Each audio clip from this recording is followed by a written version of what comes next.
Ah, the African elephant, a graceful beast of beauty whose emotional intelligence is not that far off from our own. These giants wouldn't hurt a fly, but they would hurt you and basically anything else that got in their way. There's a few months of the year where males get so horny that they by definition become the most dangerous animals on the planet, and if they don't take out their frustration by harming each other, then they'll take it out on some other animals, and I don't just mean by fighting. Rhinos probably have it the worst since they are sometimes forced into non-consensual acts with these blue-balled bulls that couldn't find mates, and even after that, they still might kill the rhino. Well, if that isn't a blunt introduction to the video, then I don't know what is. For those still trying to process why the hell I even mentioned those disturbing facts, well, it was all a lead up for me telling you that these guys are the biggest land animals alive today. Did I need to tell you the other information to get this point across? No, but what are you going to do about it? Yes, adult elephants can't be challenged by anything but themselves and someone with a gun, and there certainly isn't any predator that can bring down the largest of bulls. But what if the largest land animal of today met the largest terrestrial predator of the past? How would the tuskers and everything else in the African ecosystem fare? At first glance, it seems like the answer to this video is pretty obvious, but not quite. I'll tell you right now that there are other things other than being big which makes you compatible to survive in an ecosystem. So I'm going to see just how well North America's largest predator would do in the African plains. And just before I start, you see these art pieces right here? They are from members in the Discord. As a matter of fact, the face of the channel is from Discord art. So if you're an artist and want to flex on the rest of us, you could put those skills to the test by joining some competitions. And for the rest of us who aren't quite in that level, there's other stuff we can do, like map building or just talking about anything from the past that could eat you. So if you want to join, link's going to be in the description. By the way, I have been very busy because I'm working on releasing an idle video on Sunday, but this is the first time I've ever edited a gaming video on a PC, and the learning process is making me question my own intelligence, so bear with the timings please. So with that lore out of the way, let's get on with the video. For this video, I'm going to be releasing turtle breeding pairs. This seems low, but it isn't given the current state of the African plains. Humans have simply brought a lot of species to their knees, and a lot are still recovering, especially the predators, so if humans didn't affect the animal's population so much, I would have released like 100 pairs. Anyway, with all of my what if videos, we're gonna have to go into the stats of the main animal first. Tyrannosaurus rex was the largest predator the world has ever seen, on land that is, with an average weight of 8 to 9 tons, and some of the heaviest individuals that we currently know of surpassing the 12-ton mark. But I wouldn't really be surprised if there was somehow a 14-ton specimen found by 2026. Most know the T-Rex from the Jurassic franchise.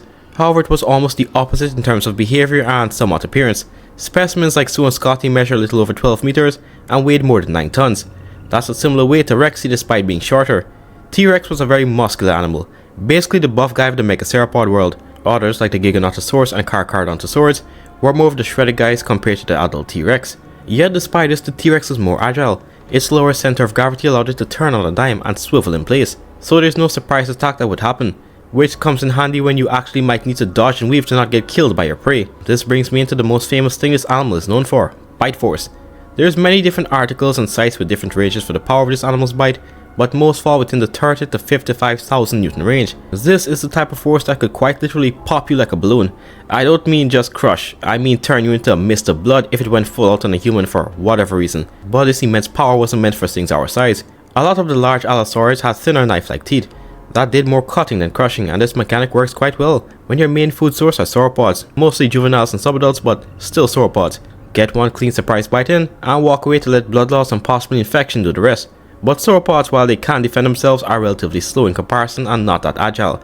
Triceratops on the other hand wasn't just a one bite job. Once you engage, you gotta either commit or somehow back off while you still can. In some cases, the Triceratops were even bigger than the T-Rex, with massive specimens like Big John possibly pushing 10 tons, and Torvosaurus, who is now a legitimate species, I think, could have gotten even bigger. So when you're dealing with tank-sized herbivores that could spill your guts out with ease, you gotta have the firepower to bring one down or injure it enough to the point where it can't fight back and finish the job. Some of these predator and prey interactions will lead to the T-Rex's death, and the trike living another day. There are some trike specimens that have bits of frill missing, yet there were still some signs of healing over the bitten area, showing that T-Rex didn't always have its way. There were other prey items such as Edmontosaurus and Ankylosaurus, with the hadrosaur, despite popular belief, having the ability to at least kick and even bite back in some cases to defend itself like zebras do to African carnivores. But there was one thing in Cretaceous North America that was so deadly that it significantly reduced the Tyrant King's chances of living a full life. And that's of course itself. Like lions today, the biggest cause of mortality aside from prey injuries are other lions, but T-Rex seemed to be more violent than usual. In most adult specimens found, there are signs of scarring and bite marks on the skeleton, especially around the face. Could be for territory, food, mates, or possibly all three, but regardless, it didn't like company. Young T-Rexes did have to watch out for some of the small predators though, such as Dromaeosaurus and possibly Nanotyrannosaurus, but T-Rex grows fast compared to the other megaceropods. At around 10 years old, a chick who weighed just a few pounds could be now like 3 tons. At younger sizes they looked almost completely different to the adults, more slim and thinner jaws, which allowed juveniles and subadults to push possibly 20 miles per hour, which wouldn't be good for anything our size. However, adults likely couldn't even push past 13 miles per hour. When an animal, specifically theropods, approach the megaceropod sizes, they are no longer capable of running in the traditional sense. It becomes more of a fast walk, because a 10-ton T-Rex would shatter its hip if it tried to run with both feet off the ground at the same time. There's some more information about this animal that I should mention, but I'll deal with that later on. It's about time to look at the modern African server, to see how the fauna stacks up. The herbivores are certainly more extreme than any other continent. 3 of the largest animals on land live here after all. Hippos are the most dangerous despite being the smallest at around 3 tons. And then there are the mentioned elephants, who of course are the biggest and become even more dangerous than hippos when they're at a must. And the rhinos are in the middle at around 4 tons. The white rhinos specifically, although T-Rex likely wouldn't encounter them because of, well, you know. They're also the most chill group. I mean, if you lived with lions and couldn't see well, wouldn't you be aggressive? And speaking of lions, they are the second largest predators a T-Rex would encounter. Males typically weigh around 480 pounds, but some can exceed 550, and females typically weigh around 370. A normal pride usually consists of one male or duo, usually brothers, that have 3 to 4 females. In some very rare cases, mega prides can occur. These prides could have as much as 5 dominant males with more than 12 adult females, and even more juveniles and cubs. Nothing in their area would mess with them, but the one issue with a pride of this size is the food intake. But thankfully their size allows them to take on even bigger prey than usual, such as Cape buffalo. There are other predators such as spotted hyenas, leopards, wild dogs and cheetahs, but most of these don't mess with adult lions. One predator that wouldn't hesitate to murk a lion, however, is the largest predator on the continent, the Nile crocodile. The average adult bull is 12 to 13 feet and 400 kilograms, and the largest bruises push 6 meters and surpass a ton. And aside from its Australian cousin, it has the strongest bite force of any animal at around 14,000 newtons, almost 4 times greater than the lions. Typically these reptiles wait in water sources for animals to have a drink and then strike, and everything's on the menu aside from elephants, hippos and rhinos. There are some sightings of massive male crocs taking down adult female hippos, which can be almost 2 tons, but very few evidence showing an adult male getting taken out. Even the legendary Gustav likely couldn't do that. Even Africa's second deadliest herbivore, the Cape buffalo, isn't safe. At 960 kilograms, these animals have been nicknamed the Black Death due to just how many people they kill each year. And aside from people, they're the thing that kills the most lions aside from, again, lions themselves. Like elephants, they have the no man gets left behind mentality, most of the time. And an entire herd will bomb rush lions to defend their own. They even eliminate cubs if they get the scent. Africa of course has many other herbivores such as wildebeest, Thompson gazelle, impala, etc, but listing everyone would be too much. Anyway, I think it's about time we drop our 6 T-Rexes. The territor breeding pairs would quickly establish their own territories, but it would be pretty spread out seeing that T-Rexes need hundreds of miles of territory, and that gets even more when the breeding pairs possibly split up, or eventually I should say. It isn't known if both parents took part in rearing chicks, if the mom alone does it, or even if the dad does like cassowaries and other riptides, but there also isn't much evidence disproving that both could have taken part of the kids, like the raptors of today. But eventually they likely will split up after the young can't fend for themselves.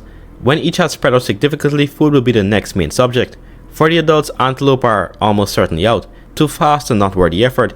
Same could possibly be said for wildebeest unless they somehow get an ambush, but it's hard not to see a 40-foot long murder chicken on the open plains, even in more focused or dense areas.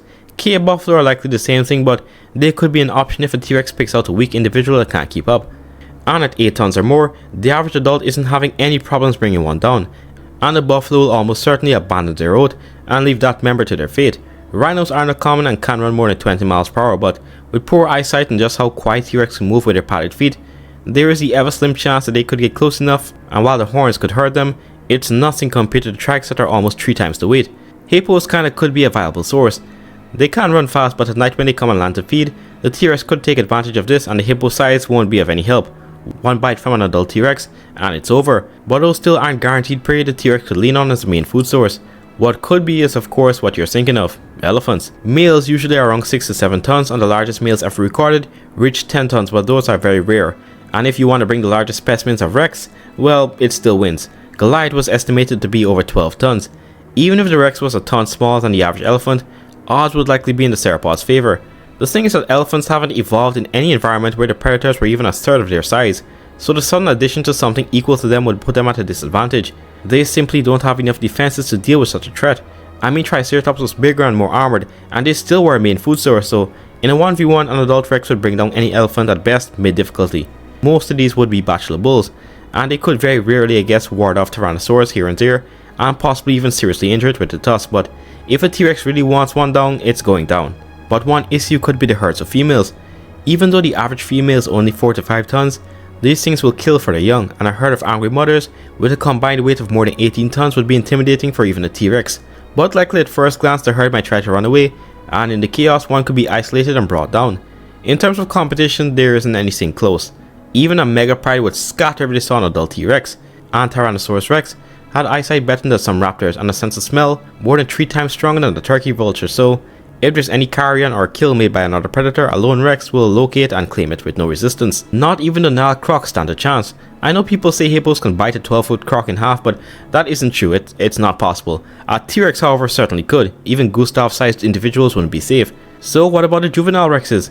This is where everything smaller than an elephant needs to be worried. A juvenile could be anywhere between 17 and 24 feet, and weigh around 1.5 to possibly 3 tons. The lower ends of this could travel more than 20 miles per hour based on some studies. The smaller ungulates would still be too fast, but the cave buffalo and wildebeest would now be in more trouble. The almost 2-ton predator that now has the ability to somewhat close the gap is not good. Probably weren't as fast as wildebeest top speed wise, but still the chances are much better.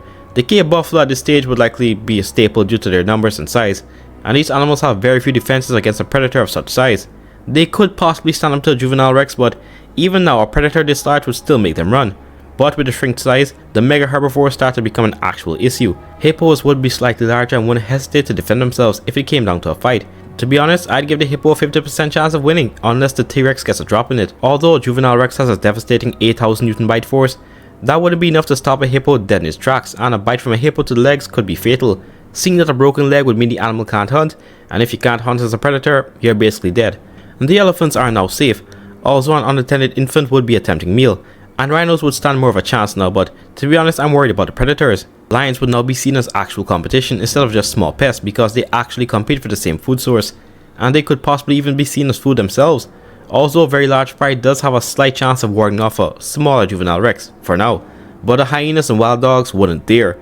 The loners like the cheetahs and the leopards aren't even in the convo. So it seems like the T-Rex dominates the surf at both stages with nothing to stop them. Well, not quite. If it's one thing Africa succeeds at, it's giving rise to egg thieves and basically baby snatchers.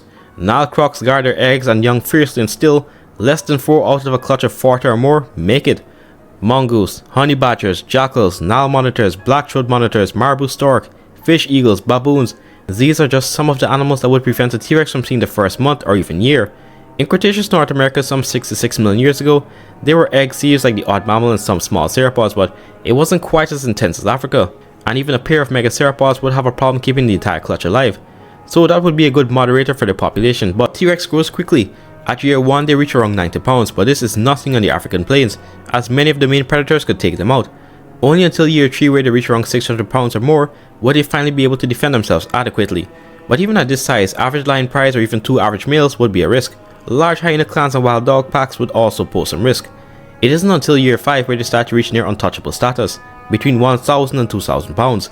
But even at this size, they still have the potential of being brought down by the largest of Nile crocodiles if they are jumped at the water's edge. So typically at year 8 and above, do they become undisputed top dogs in their area with only other Rexes challenging them?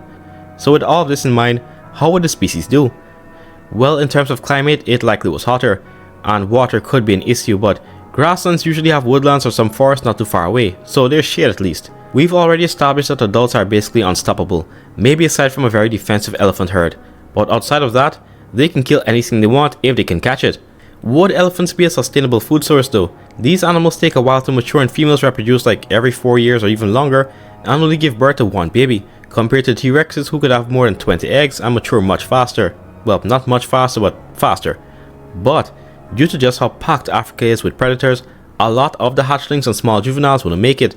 They would become food for a lot of things. Only a select handful would be able to make it to the 1 ton mark or more, where they become the top predator, but even then, other factors such as starvation, disease, injury from prey and other T-Rexes still would weed them out.